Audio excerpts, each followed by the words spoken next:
Mga kwento ni Felmo.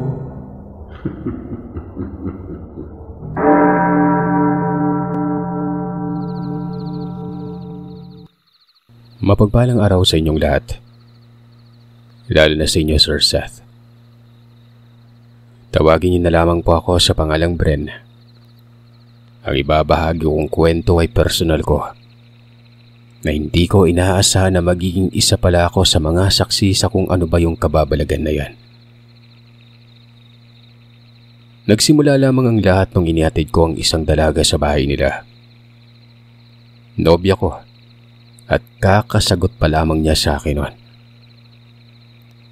Nangyari ito 1997 sa bukid ng Manhuyod sa Negros Oriental. Magaan ang pakiramdam ko dahil alam kong akin na ito at posibleng makatuluyan kami balang araw. Nakilala ko lang yun sa tinatawag na tabo-tabo. Kinakalakal nila ng mga magulang niya ang baka nilang dala at ang tiyo ko ang nakabili. Nakuha kaagad nito ang simpatya ko. Tinanong ko ang pangalan pero itago na lamang natin ito sa pangalang Lloyda. Kada tabo ay nakikita ko siya. Hindi ko alam pero para bang sinasadya ng tadhana nun. Gumagala kasi ako sa tabuan. Nagpapasuhol sa pagbubuhat ng mga paninda at kung minsan sa pagtatayo ng tarapal. Hapon na mga sandaling yon. Malayo pang kanila kung kaya natutuwa ako gawa ng nagkakakiligan kaming dalawa. Maghahawak kamay at may mga ngiting parang pahiyom ng pusa. Siyempre, may diskarte ang lalaki. May mga alibay at may masasamang motibo. Ugali na ito ng mga barako. Kung kaya inaaya ko noon si Lloyda na sumaglit muna kami sa isang banda. Magpapahinga at mamasta ng malawak na kabundukan. Tila naman walang problema gawa ng pumayag din ito. Siya pa ang naghanap ng lugar kung saan kami pupuslit. Na siya namang mas lalong nagpapalala noon ng pagkalalaki ko. Walang katao-tao sa lugar na yon, maliban sa aming dalawa. Sa may ibabaw ito ng burol. Kinakabahan ako gawa ng parang may mangyayari. Damang-dama ko yon, lalo pat hindi ko makalas sa akin ito sa pagkakahawak. Kung minsan pa ay nagkakasagian ang aming mga mukha nun. Hanggang sa makarating kami sa itaas, itinuro niya kung saan banda ang kanila. Nasa kabilang parte ng bundok at sa kanluran ng direksyon. Bale, nasa likod ng bundok man ang lugar nila. At ito yung tinuturo niya noon. Malayo pala. Kung ihahatid ko ito sa kanila ay walang problema. Ang problema lang talaga ay ang pag-uwi ko noon. Tiyak ay mangangapa ako nito sa dilim. Pero hindi ko muna inisip yon. Namamayani kasi ang mga yugto, sobrang lambing namin sa isa't isa. Umupo kami sa mababang damo. Para bang kinokuryente na yung pagkatao ko noon. Sa bawat pagtagoy ng hangin, naaamoy ko ang halimuyak ng kanyang pabango. Nagkikwentuhan kami noon. Sa konting pagpapatawa ko ay bumubungis-ngis ito ng tawa. Medyo maharot siya na animoy may napagdaanan ng iba. Pero naniniwala ako na ako pa ang naging unang nobyo nito. Matanda lamang ito sa akin ng 1 taon. 18 taong gulang ako noon. Hanggang sa hindi na namin namamalayan noon na sumasalop na ang araw. At ilang sandali lang ay tuluyan na magdidilim. Wala akong idea sa kung bakit hindi pa ito nag-aaya ng uwi noon. Hindi ko naman din inaaya gawa ng gusto ko din. Hanggat sa ayun na nga. Nagkatitigan kami ng matagal. Nagtatayuan ng mga balahibo ko sa mga puntong ito.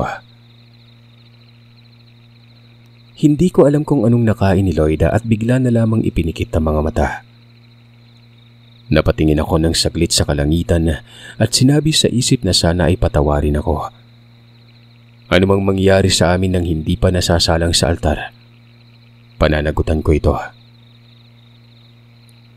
Inilapit ko ang uso ko noon, hanggang sa nilapanan ng tigre ang leon.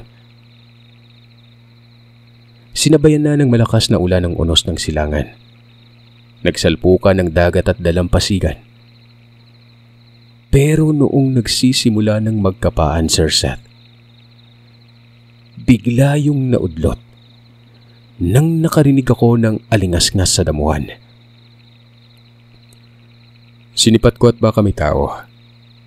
Ginuyod ko pa si Loida sa makapal na damo. Sabi ko parang may naninilip. Ayon naman kay Loida, wala umano. Ituloy daw namin para makauwi na siya. Napapamura na ako nun. Gusto ko din naman ito pero paano na lamang kaya kapag may nakasilip, di ba? E di para kami mga isda noon sa palengke. Tumayo ako at nanggudyat ng kamay sa kanya. Sabi ko ay mahiga lamang ito at uusisain ko lamang itong umaalingas-ngas. May nakita akong gumagalaw. Medyo madilim na pero nakikita ko pa rin yon. Hanggang sa isang hayop yun na parang baboy ramo. Napangiti na lamang ako at bumalik sa eksena. Nagkakakilitian pa kami noon. Pero pag-angat ko ng tingin buhat ng may alingas-ngas na naman. Doon na ako napaatras. May nakadungaw sa mukha ko noon. Nakahubot-hubad na tao. Napakapangit ng mukha. Nanlilisik ang mga mata. Parang gagamba. Nakatuwad habang nakatukod ang mga kamay sa lupa. Parang susunggaban ako nito. Si Loida nang makita ang nakita ko ay napaitag ito at mabilis na tumayo pero hindi man lamang ito umatras nun. Hindi natakot. Bagkus ay nakipagtitigan ito sa nilalang na kung hindi ako nagkakamali, isa yung aswang. Ang sabi ko kay Loida ay tumakbo na kami. Saka pa lamang ito nagkaulirat at tumatras pero para bang hindi nababahala. Umaabante naman ang nilalang. Binubugaw-bugaw ko ito. Habang nangyayari naman yun ay hinihigpitan ko ang pantalan ko. Nakakalas na kasi nun ang sinturon. Sabi ni Loida, mauna na umano ako. Tumakbo ako ng mabilis nun. Paano ka? Hindi pwede yan. Tara na. Pagkatapos kong magsalita ay kumabig naman si Loida.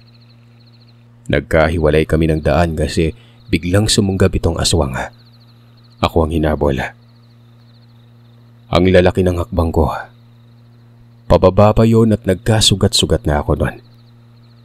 Malayo pang daanan na. Nagsusumikap akong tumakas kasi alam ko namang nakasunod pa rin sa akin ang nilalang na ito. Hindi ko na inalintana noon ang mga matitinik na damo. Pero nawalan ako ng balanse at dumausdos talaga ng pagkabilis noon pababa. Hanggang nabangga ako sa isang puno. Malapit na ako sa daanan, na kung saan may malapit na bahay at may nakikita akong tao na nakatanaw. Mabilis akong lumapit kahit masakit ang katawan ko. Humingi ako ng tulong at sabi kong hinahabol ako. Na yung nobya ko ay naiwan sa itaas nun. Matandang lalaki ang bumungad sa akin. Kumuha ito ng itak at pinuntahan ng itaas banda ng burol. May binata na kaidaran ko lang na lumapit sa akin at ang sabi nito ay taga saan daw ako at bakit napadpad ako sa lugar nila. Kako taga sentro lang banda pero sa liblib. Dagdag ko pa'y hinahatid ko lamang ang nobya ko. Pero ayun nga, pumuslat muna kami sa may itaas ng burol para matanaw ang kabundukan. Yung nobya mo yung naiwan? Naku, bakit naman kasi kayo nagpagabi? Kung ihahatid mo dapat, hindi na kayo pumunta pa dyan. Tambayin ng aswang dyan sa itaas eh. Ganitong oras talaga na saktong-sakto na naroroon kayo. Sana walang nangyari sa nobya mo.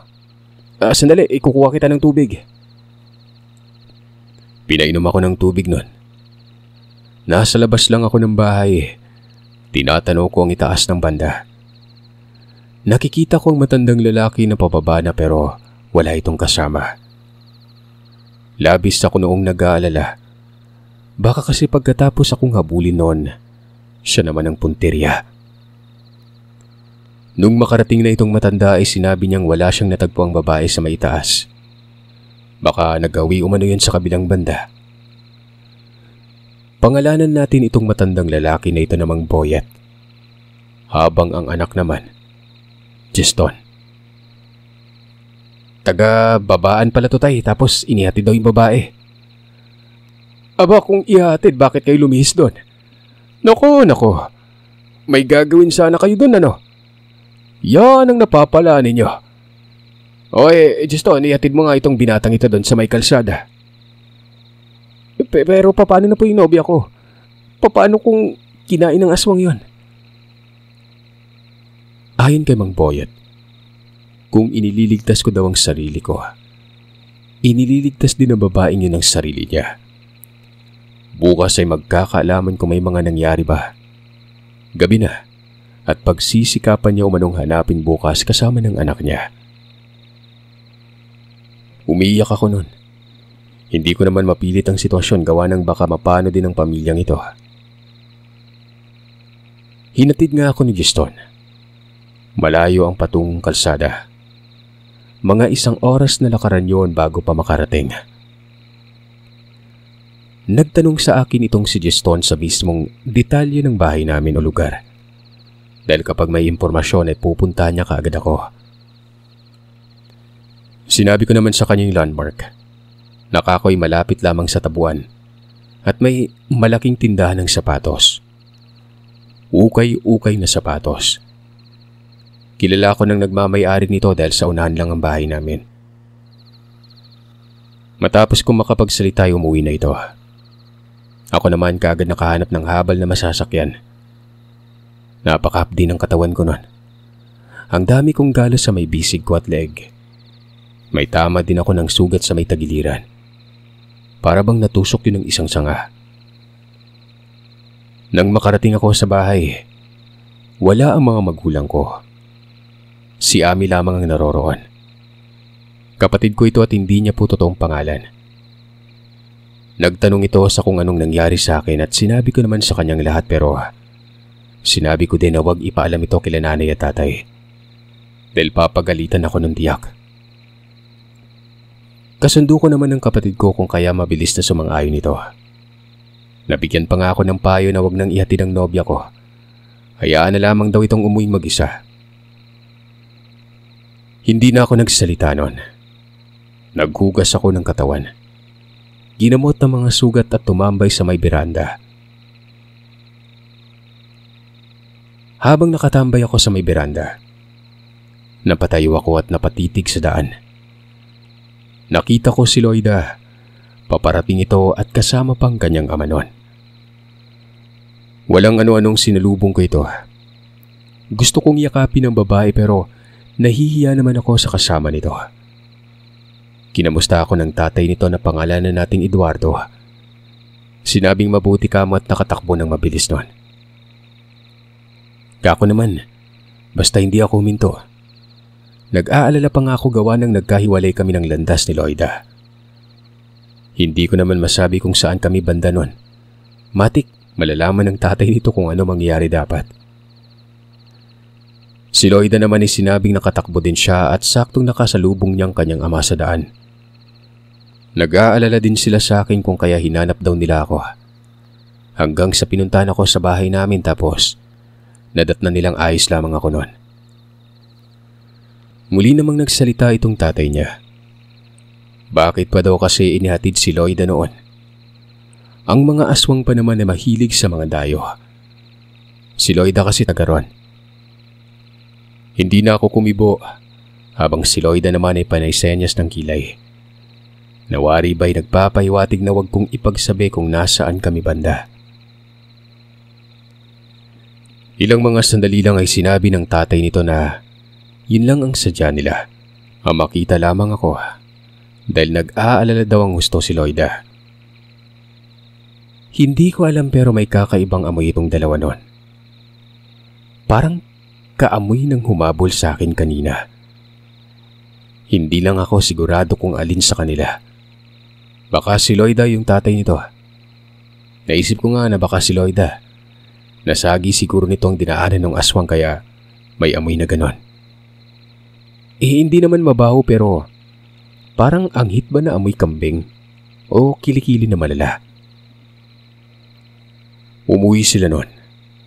Pero bago mangyari yon ay may binulong sa akin si Loida. Ayon dito, walang alam ang kanyang tatay na magkasintahan na kami. Huwag daw ipagsabi dahil baka pagalitan siya. Ayos lang kung kaibigan dahil ito lang naman ang nalalaman ng kanyang mga magulang. Pero nababagabag ako kasi nga pinuntahan pa talaga nila ako noon. Dapat hindi na lang.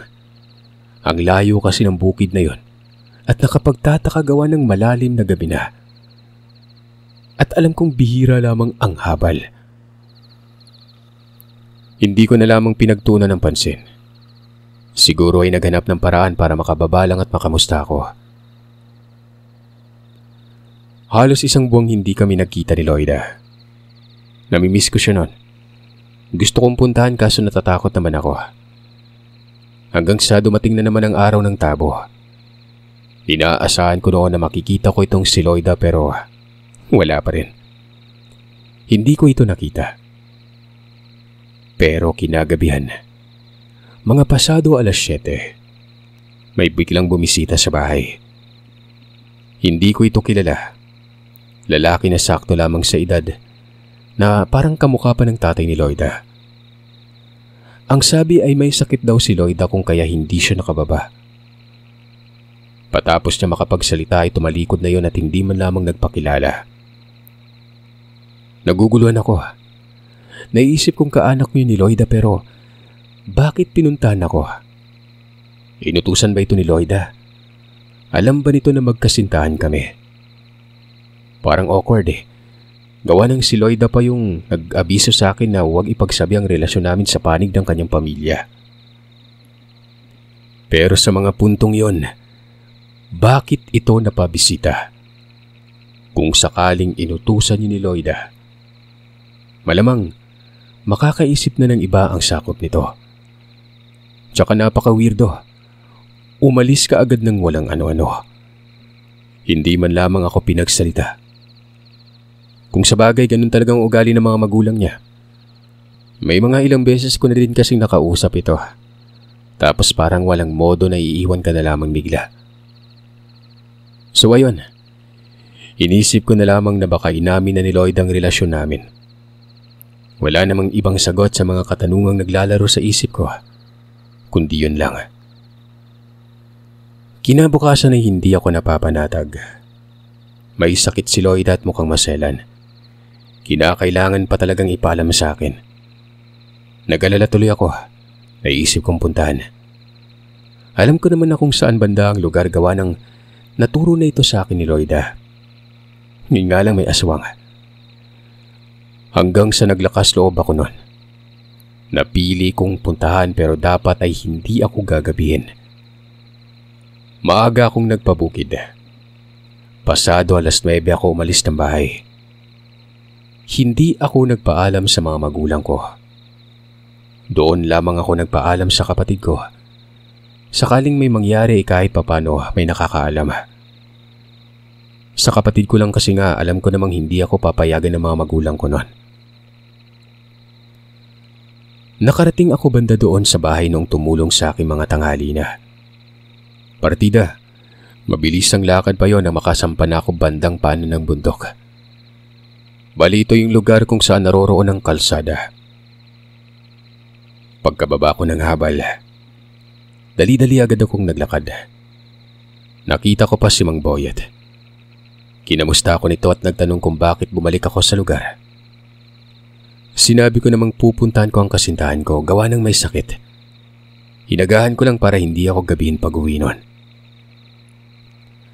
Nagtanong itong si Mang Boyet sa kung saan ba banda daw nakatira ang kasintahan ko na ito. Tinuro ko ang bundok. Napabusangot ang mukha niya at sinabing sigurado ba daw ako doon. Tumango naman ako. Tumingin ito sa araw at tumingin sa akin. Sinabing kahit bilisan ko pa daw ang lakad ay aabutin ako ng gabi sa pag-uwi. Malayo pa yung bundok na yon.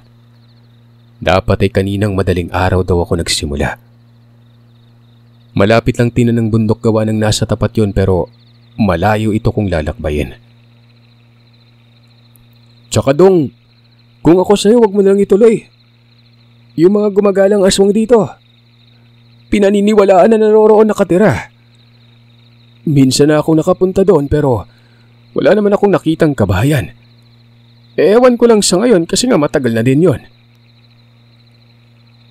Hindi ako kaagad nakapagsalita. Nagdadalawang isip na ako noon. May parte sa akin na gusto kong ituloy ang lakad. May parte ding gusto ko na lang umuwi noon. Nababahala din ako sa kalkulasyon nitong si Mang Boyet. Aba, dapat pala'y madaling araw akong umalis. Pero sa likod noon ay may babala pa ito na siyang nagpatakot na lalo sa akin. Napakaseryoso ng mukha niya. Pero namamayani sa isip ko makita si Loida. Nagmumukha akong kung ano nun na bumalik tapos hindi lang din pala matutuloy. Ito na mga sandaling nasa gitna ako ng pagiging desperado. Kung sa bagay, mahal ko din naman kasi si Loida. Hindi na ako kumibo. Tumango na lamang ako sa talikod noon at nagpatuloy sa paglalakad. Narinig ko pa ang pagtawag ni Mang Boyet na wag na lamang tumuloy pero hindi ako nakinig. Malayo pa lang talaga. Akala may malapit lang titigan pero mahabang babaan ito at kinakailangan pang umakyat ng bundok bago pa makarating doon sa kabila. Ang problema, sa likod pa ng bundok na yun ang bahay umano nila Loida. Pasado 3:00 ng hapon na ako nakapanik sa bundok na ito. Humihinto din namin kasi ako dahil sa sobrang pagod nun. Tuyot ng tubig ko sa katawan. Para akong piniga ang basahan. Uhaw na uhaw at nakakaramdam na rin ako ng pagkahilo. Pero nagpatuloy pa rin ako. Maliwanag pa naman. Naiisip ko noon na kapag nakarating na sa bahay ng nobya ko, makikiusap ako na bukas na lamang ako nun uuwi. Doon ako matutulog kumbaga. May dala din kasi akong pasalubong noon na siyang mas lalong nagpahirap sa akin. Mga dilata at biskwit. May dala pang bigas na mga 3 kilo. Para bang galing akong Manila na umuwi ng probinsya. Nasa loob ng bag ko yan. Kahit papano ay may maiaabot ako sa pamilya. Hindi naman ikaw sa buhay sila Loida pero bilang bisita, syempre, may pampalubag loob na dala. Lalo na't iniisip ko noon na maaaring alam na ng mga magulang nito ang relasyon namin. Tinatanaw-tanaw ko ang babaan. Wala naman akong nakikita mga bahay. Mga kakahuyan lamang ito at napakasukal nun. Pero magpaganon pa man, may daanan ng tao. Katunayan, yung binabagtas ko sa mga puntong yon, daanan ng tao yon. Malamang, natatabunan lamang ng mga puno ang kabayan. Nagpatuloy pa rin ako sa pagbaba. Hanggang sa makakita ako ng mumunting bahay sa ilalim na malakayong puno na hindi ko matukoy kung ano. Sinisipat ko ito at baka yun na ang bahay nila Loida. Pero wala naman akong nakikitang tao nun. Sinubukan ko pang sangbitin ang kung sino sabay pati ng magandang hapon pero wala man lamang sumilip sa bintana. Hanggang sa lumapit ako dito at nakita kong walang tao sa loob. Matatanaw lang kasi sa bintana ang loob kasi nga nasa may itaas ako banda. Yung bahay na yon ay nasa gilid ng daan at nasa ibaba ito. May mga gamit pero walang tao. Maya-maya ay may tumawag sa pangalan ko. Pagtanaw ko doon sa baba pa, Naroroon ang lalaki na bumisita sa amin. Ito yung naghatid ng mensahe na may sakit si Loida. Napangiti ako nun. Sabay kaway. Mabilis akong bumaba hanggang sa bumungad na yun at nasa gilid kami ng napakasukal na kawayanan. Nagpapasto lang taong ito ng kambing. Malilit na kambing na kung tawagin sa amin, Bisayang kanding. Nagtanong ako noon sa kung nasaan ang bahay nila Loida.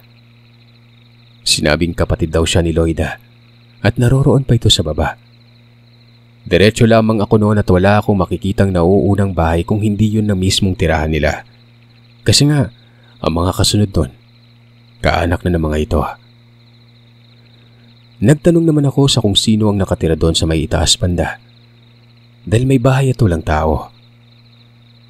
Nga pala, pangalanan na lamang natin itong kapatid ni Loida na Jello. Yun ba? Nako, patay na yung nakatira doon. Kamakailan lang namatay, mag-asawa. Natagpo ang patay doon sa kabilang baryo. Patay na? Ano namang ikinamatay? Bakit nangyari yun? May mga taong tumambang pinagtulungan. Napagkamalan daw na aswang. Hindi mo ba alam na piyesta doon sa kabilang baryo mga 2 araw yung nakalipas? Hindi.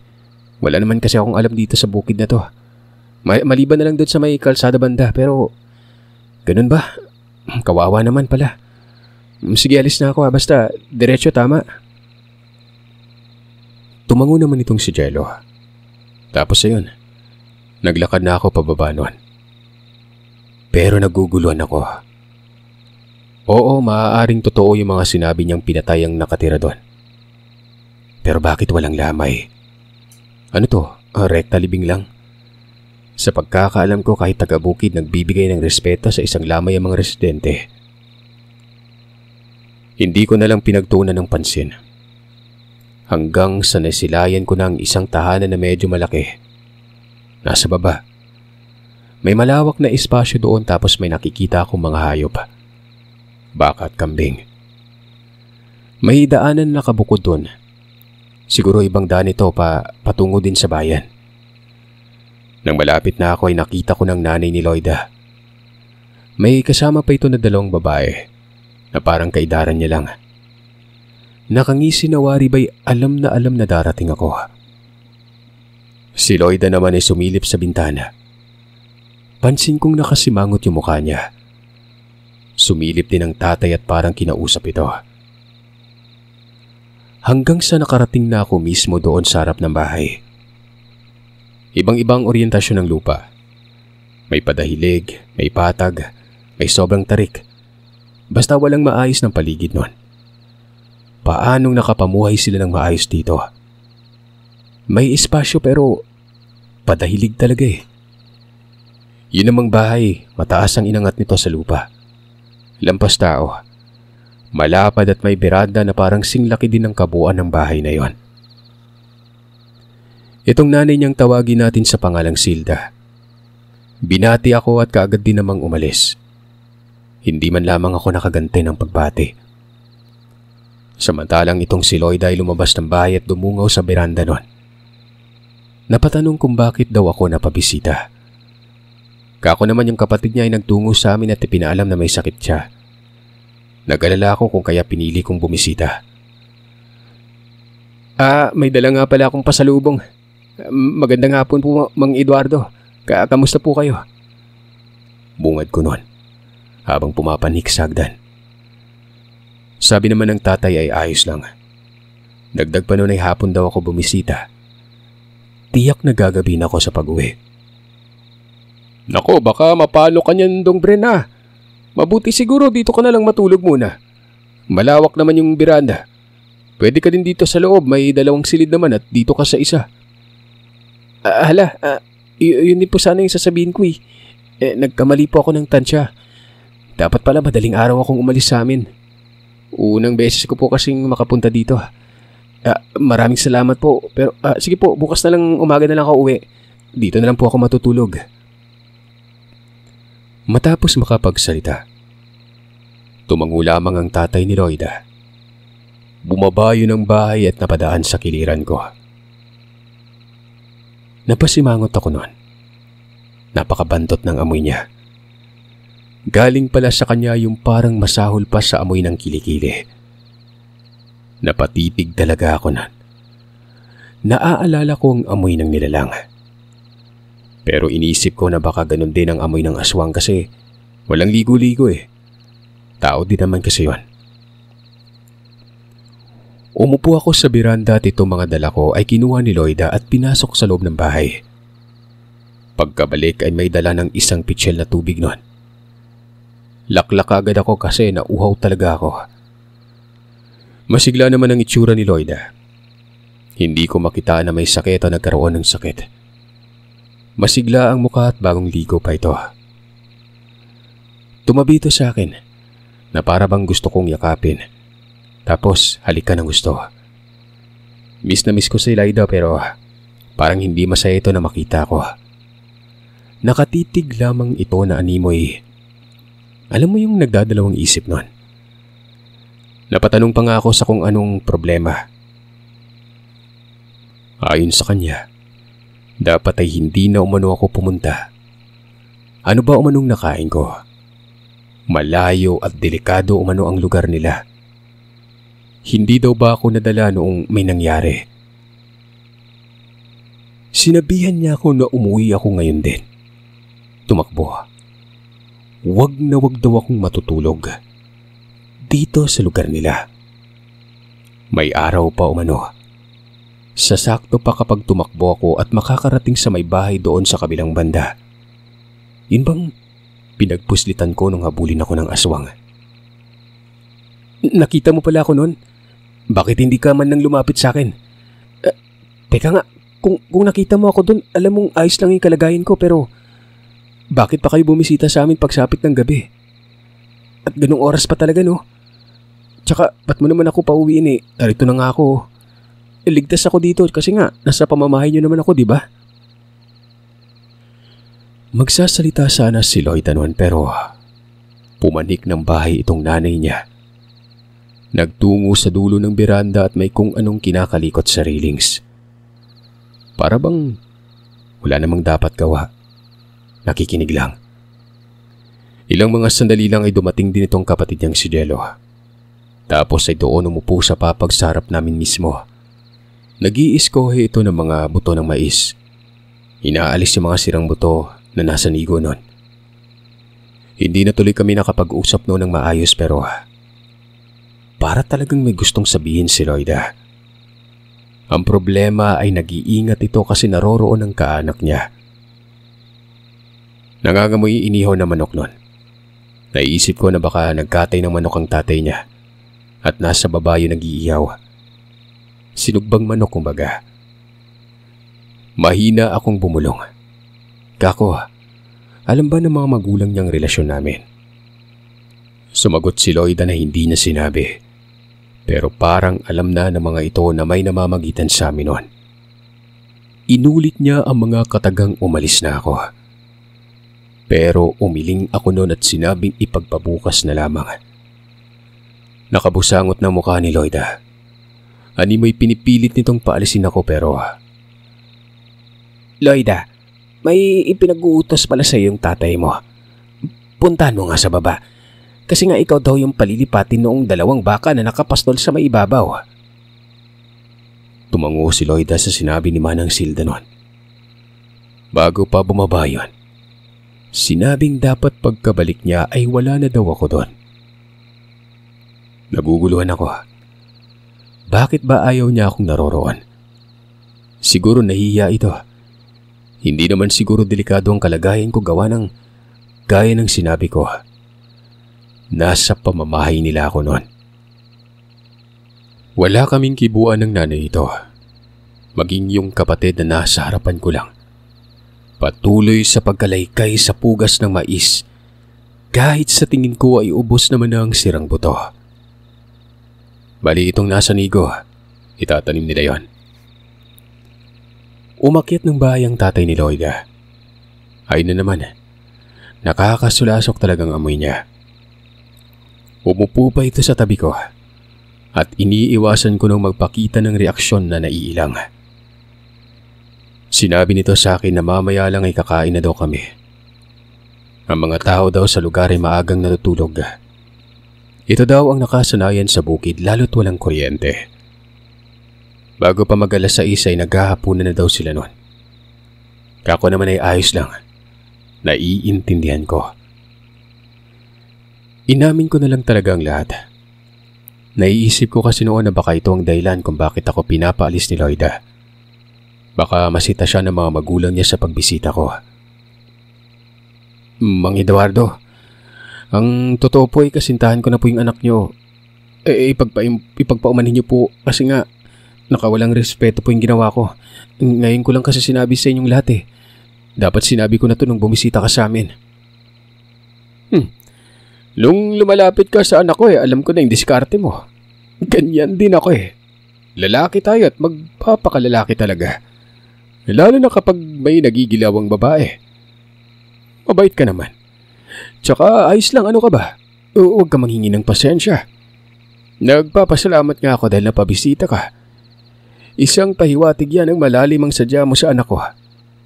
Ganyan ang mga gusto ko pero huwag maagang mag-anuhan na. Dapat kasal muna. Mamaya ako ang katabi mo. Sigurista ako dong. Napangiti ako nun. Ayos lang pala sa tatay niya. Pero yung sinabi niya na magkatabi kaming dalawa, parang hindi ko nagustuhan yon. Tumango naman ako noon kahit labag sa loob ko. Yung amoy kasi. Ano pa bang magagawa ko, di ba? Pangit namang magreklamo. Ayun na nga. Bumalik itong si Loida. Para bang susuntukin ako nito. Nakasimangot ang mukha at tinutulak-tulak ako noon. Pero hindi talaga ako nagpadala sa kanya. Hanggang sa tuluyan ng dumilim. Lampara lamang ang tanglaw doon na may kakarampot na liwanag. Pero magpaganon pa man, ayos lang. Nagsisimula ng maganda na makakain itong si Manang Zelda.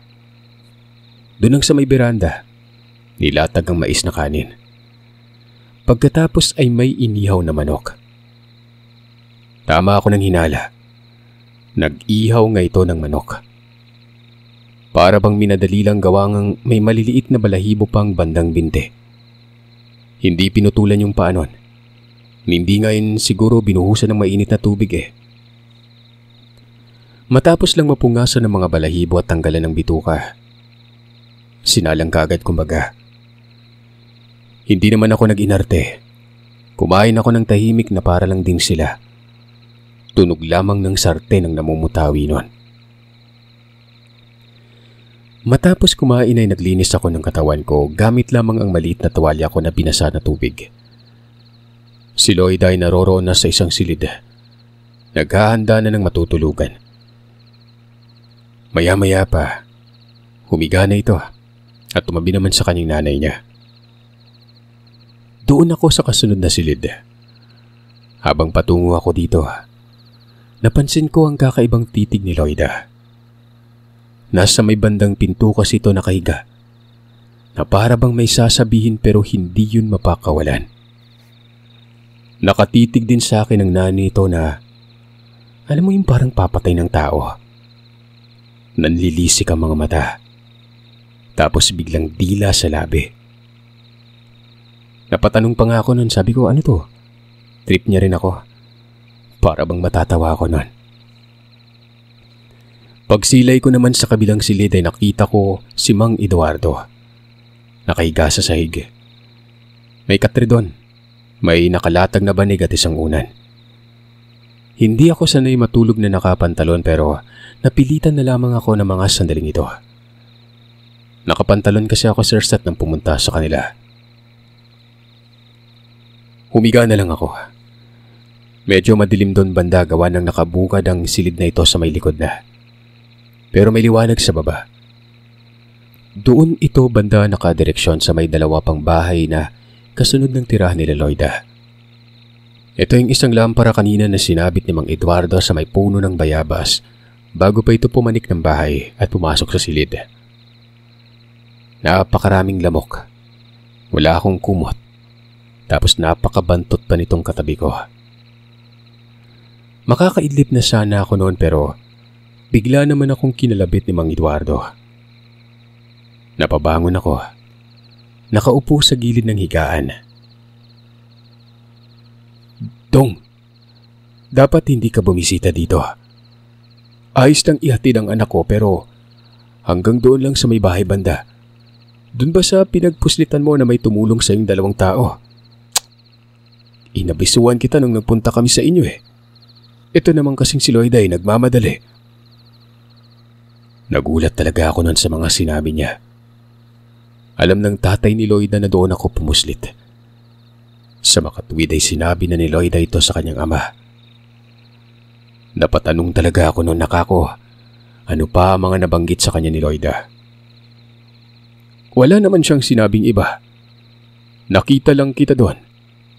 Ang totoo, kaming 2 ni Loida ang nakamasid sa doon. Hindi tumutugma ang mga siniwalat ni Mang Eduardo nung napabisita ito sa amin. Nakesyo kinakamusta ako kaya sila napatungo doon. Alam naman na ito na ayos lang ako pero bakit pa sila nagpunta? Sinusundan ka ng aswang doon. Hanggang doon banda sa inyo sinusundan ka. Hindi mo lang napansin. May abilidad ang aswang. Balak kang patayin. Nabahala ko ng gusto at hindi ako napanatag kaya sinabi ko sa anak ko na bisitahin ka namin at baka hindi ka nakauwi ng ligtas. At ayoy, nakahinga na lang din ako ng maluwag nang makita kitang buhay. Walang iya kang bata ka. May marka ka ng aswang pero nagpunta ka pa talaga dito. Hindi ako nakapagsalita nun. Binalot ang katawan ko ng matinding kilabot. Naguguluhan ako pero unti-unti nang nagiging malinaw sa akin ang lahat. Para bang isang palaisipan o bugtong na alam ko ang sagot. Siguro pagkababa ni Loida sa burol, ito na din ang mga sandaling naroroon ng kanyang ama. Malamang ay sinundo ito gawa ng matagal na nakauwi dahil sa kalokohan ko noon. Pero yung humabol sa akin, hindi pala ako nung tinatantanan. Hindi na maipagkakaila na malalaman talaga nila Loida ito at Mang Eduardo gawa ng sanay sila sa bukid at alam nila yung lugar. Hanggang sa muling nagsalita itong si Mang Eduardo. Ayon dito, anuman daw ang maririnig ko sa labas ng bahay, huwag daw akong matatakot nun. Naroroon siya. Nagtanong ako sa kanya sa kung ano bang meron sa labas. Aswang Dong, yung aswang na nagmarka sa'yo. Ngayon dahil nandito ka, naku malamang hindi lang nag-iisang nagbabanta sa buhay mo. Marami, at hindi talaga makakaligtas kapag lumabas ka ng tirahang ito. Mang Eduardo, huwag niyo po akong iwan dito ha. Teka, bukas po yung bintana ay baka biglang may pumasok. Hindi yan makakapasok. Alam nilang narito ako.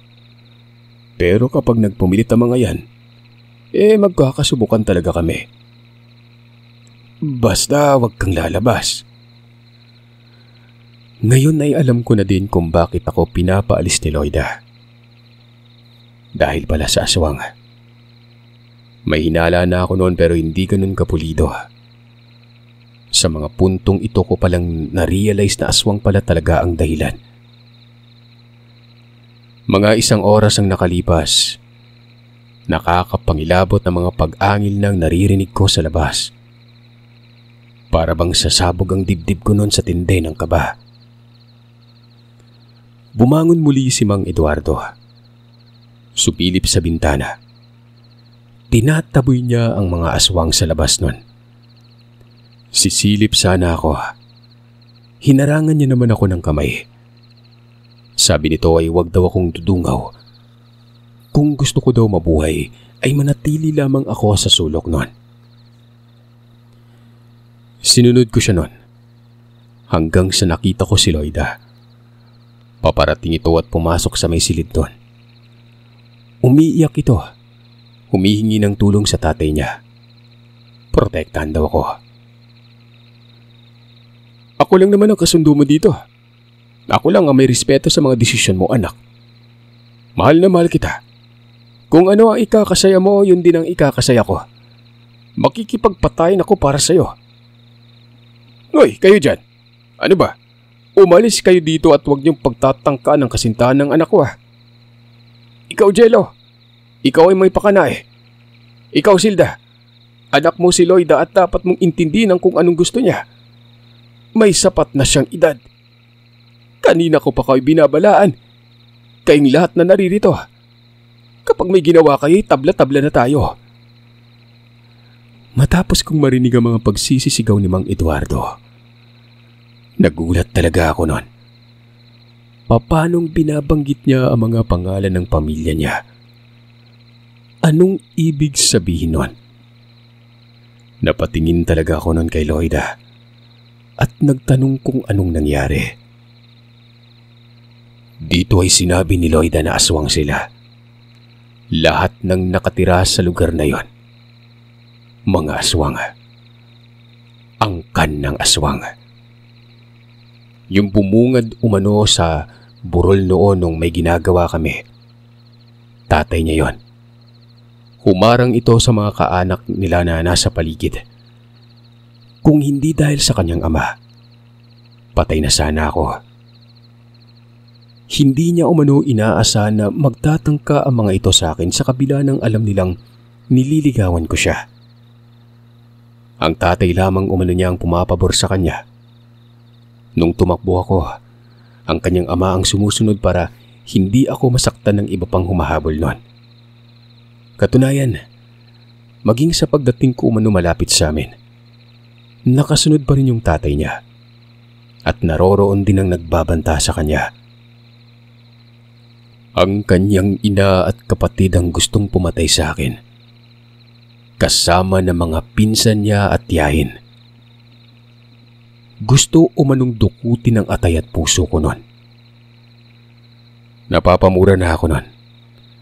Para bang hindi ka panipaniwala ang mga natuklasan ko. Nasagot na ang bumabagabag sa isipan ko pero naroroon pa rin ako sa sitwasyon. Niyayakap ako ni Loida. Dama ko ang lakas ng pagkakayakap na parang hindi tao. Napakahigpit. Hanggang sa ilang mga sandali lang ay kitang-kita ko ang pagpapalit ng anyo ni Mang Eduardo. Unti-unting pumapangit. Dinig ko pa ang palagutok ng mga buto nito. Nakakapangilabot ang postura niya. Sa makatwid, nakita pala ng tatay niya ang lahat ng ginawa namin sa burol na yon. Matapos magpalit anyo ay lumundag ito sa bintana. Si Loida ay tumakbo patungo sa may biranda. Sinara ang pinto doon. Bumalik sa silid at kitang-kita kong iba na ang kulay ng kanyang mga mata. Niyakap muli ako nito. Paulit-ulit na humingi ng tawad. Dagdag pa nito, kahit na aswang siya ay mahal na mahal niya raw ako. Kung sakaling hiwalayan ko daw siya ay tatanggapin niya yon. Ang hindi niya lang kayang tanggapin ay kapag may nangyaring hindi maganda sa akin. Halong takot na may pagkamangha ang nararamdaman ko. Oo, nalaman kong aswang si Loida pero dama ko ang pagmamahal niya. Kahit nasa ganoong postura ito ay hindi din nagbabago ang pag-ibig ko sa kanya. Ika nga, bulag ang pag-ibig. Habang nangyayari ang lahat, walang tigil sa pagyakap sa akin si Loida. Para bang may nagbubunong aso sa labas noon. Gusto kong sumilip pero pinipigilan ako ng babae. Hinila pa ako pababa ng higaan para makalayo sa bintana. Ano ba kasing klaseng bintana yun Hindi nakasarado. Walang pansara. Ang laki pa ng butas. Maya-maya pa, yung pagbubuno ay napalitan ng pag-iyak. Napasilip si Loida sa bintana. Hindi ko napigilan ang sarili at sumilip na rin ako noon. Nakita kong may dalawang gumagapang na parang hirap na hirap. Saan yung aswang ang mga ito? Yung nanay ni Loida kanlong ang isang babae na parang kapatid ni Manang Silda. Isa nga pala sa gumagapang si Jello. Nasaan yung aswang pero alam ko na si Jello ito dahil sa suot na damit nun. Nakatayo naman si Mang Eduardo. Nakadipa ang kamay na para bang galit na galit. Ang sabi sa akin ni Loida ay nakapatay umano ang kanyang ama ng kapwa aswang, kapatid ng kanyang ina. Hindi ako nakakibo. Kung kilabot lamang ang pag-uusapan, tingin ko ay wala nang papantay sa nararamdaman ko noon. Oo't aswang tayo na namumuhay ng tahimik dito. Pinipili nating makibagay at mamuhay ng patas sa tao. Sa inyo din naman nagmula ang salitang kahit kailan na hindi tayo papatay ng tao, di ba? Hindi kakain kahit kumalaman ang tiyan natin sa samyo ng tao. Pero ano ito? Dahil ba naniniwala kayo na itong naging nobyo ng anak ko'y lolokohin lamang siya? Yun ba ang naiisip nyo? Ako hindi. Una pa lang na nakita ko itong si Bren. Alam ko nang mabuting tao siya. Ang titigas ng ulo ninyo. Eh di kayo din ang nagtulak na makapatay ako. Uulitin ko. Kapag may ginawa kayo sa binatay, magkakaubusan tayo dito. Jello! Ikaw kabuti ka. Napakakulit mo. Hinimok mo pa yung nanay mo. Ikaw ang maglibing dyan. Napapailing na lamang ako sa mga puntong yon. Wala akong masabi. Totoo sila. May kani-kanila silang prinsipyo. Mabuti na lang na may katulad ni Mang Eduardo noon. Tama si Loida. Kung hindi dahil sa kanya, baka patay na ako. Napasubo na ako noon. Pinaglaban ako nito at mukhang delikado ata kapag umatras pa ako. Sa tingin nyo, ano kayong mangyayari kapag iniwan ko niloko si Loida, di ba? Kahit pa man sinabi nito na ayos lang iwan siya. Nako, malaki na ang sinira ko sa angkan niya. Walang nagbago sa pakiramdam ko sa babae pagkatapos nun. Naging kami. Aswang ang naging asawa ko. Hindi naman totoo na laging sinusumpong nilalang. Minsan lang pero wag lang gagalitin. Dahil talagang walang sinasanto ang aswang. Kung gaano sila kabait, suklian din ng kabaitan. Sa ngayon ay hindi ko na lamang sasabihin kung nasaan na ako kasama ng pamilya ko. May mga anak na kaming malalaki. Isa dito yung aswang. 4 silang lahat. Nagmana sa nanay ng isa at babae. Pero ang ugali ay para ding si Loida. Mabait. Pero ni ultimong katitig na alikabok. Wala akong pinagsisihan. Siguro, nung malaman ko na aswang sila, dun lang. Pero ngayon wala. As in wala. Masaya akong namumuhay. Kasama ang pamilya ko na may lahing aswang.